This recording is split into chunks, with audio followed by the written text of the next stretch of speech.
Let's dive into this newscast with our top focus on the UK as British Prime Minister Boris Johnson and European Commission President Ursula von der Leyen are all set to come face to face in an attempt to seal a post-Brexit deal. The UK and the EU's repeated efforts to narrow their differences have fallen flat. This has increased the chance for a disorderly separation at the end of the year. Since the UK parted ways from the EU on January 31st, the two sides have been stuck over three issues, which are namely fishing, business competition rules and governance of any deal. Now, moreover, the two sides have been trading without paying tariffs or doing border checks. The trading rules have remained the same so far, but if an agreement is not reached, the two sides could introduce import charges. Boris Johnson will travel to Brussels to meet Ursula von der Leyen. The meeting is being viewed as the last roll of the dice to secure a trade deal. A senior UK government source has now said that the talks are in the same position as they were on Friday. We have made no tangible progress. It is clear this must now continue politically. While we do not consider this process to be closed, things are looking very tricky and there is every chance we are not going to get there. This is what the senior UK government source had to say. Meanwhile, the British government has said that it was ready to revoke clauses in Brexit legislation that have provoked legal action by the EU. The government says that it is prepared to remove one clause and deactivate two others from internal market bill. The clauses of the bill unilaterally rewrite the divorce treaty by depriving Brussels of a say over trading arrangements between Northern Ireland and Ireland, an EU member. The bill returned to the House of Commons for more deliberation after the House of Lords rejected it, citing breach of international law. The controversial legislation was again approved by the lower house of the British Parliament. Let's quickly get in a sense of ground zero, and for that I'm joined in by our London Bureau Chief Mandy Clark, who's joining us with more details. Mandy, thank you so much for joining our broadcast. Now, news of the upcoming meeting between Boris Johnson and Ursula von der Leyen should come as a bit of relief because political intervention at the highest level has long been needed. But what will be the main sticking points for both the parties?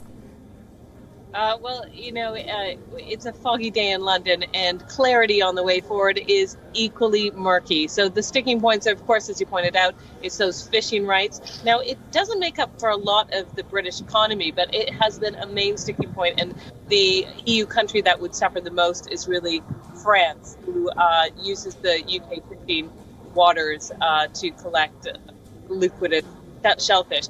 Now, this should be something that should have been resolved, and it has been a main sticking point.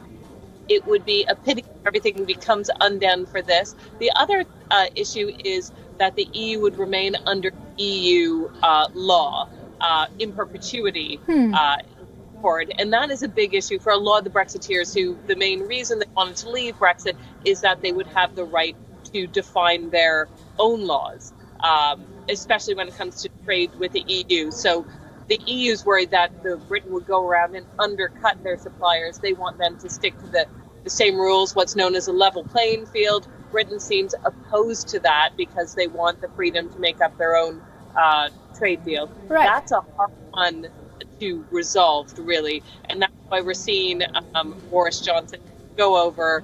And the other one that is, as you pointed out, the breaking the Good Friday Agreement, that market bill that came back to the House of Commons, it's not just a problem for the EU. Joe Biden has weighed in and said that the UK would be punished if they breach international law, but yet the House of Commons went back and threw out those House of Lords amendment that essentially disagreed with the bill. So there is lots of landmines in the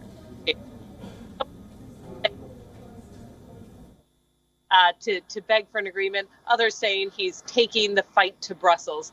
So even the press are not clear what will come out of these negotiations. Outcome does seem to be very undecided as of now. But Mandy, what happens if the UK and EU do not reach an agreement by 31st December? This is another worrying question that's been plaguing the talks. I think that would be for both countries, the EU and the UK, but more to the UK. This will mean that there will be border checks on all the traffic going in and out of Britain. They had some practice ones. What would that be like? And the ports literally grinded to a halt. So it would really threaten that cross-border trade. And then, of course, tariffs under the World Trade Organization tariffs, which are incredibly unfavorable. And so it would severely damage British businesses that are exporting, but also make the price of importing incredibly expensive. Britain is an import economy. They don't create the majority of their own food. So it would certainly hit the average public's pocket very hard. Andy, last but not least, a question that has dominated the post-Brexit trade talks right from the start remains unresolved, and that is how closely aligned with the EU's economic structures will the UK be in future? Well, right. For, over 40 years, the reason that Britain wants to move away is to make it more competitive. The EU doesn't want that at all. So it looks that there has to be some give if there's any hope for a trade deal to go through. If Boris Johnson sticks to his guns and just simply refuses, I cannot see a trade deal going through, because really the EU really feel passionately about that level playing field, and they want their trading partners to work in the same manner in that they trade. So that is, although there's 3 sticking points, I think that will be the hardest one to overcome the obstacles and reach agreement. Absolutely, we shall see. Thank you so much, Mandy, for bringing us all those latest inputs.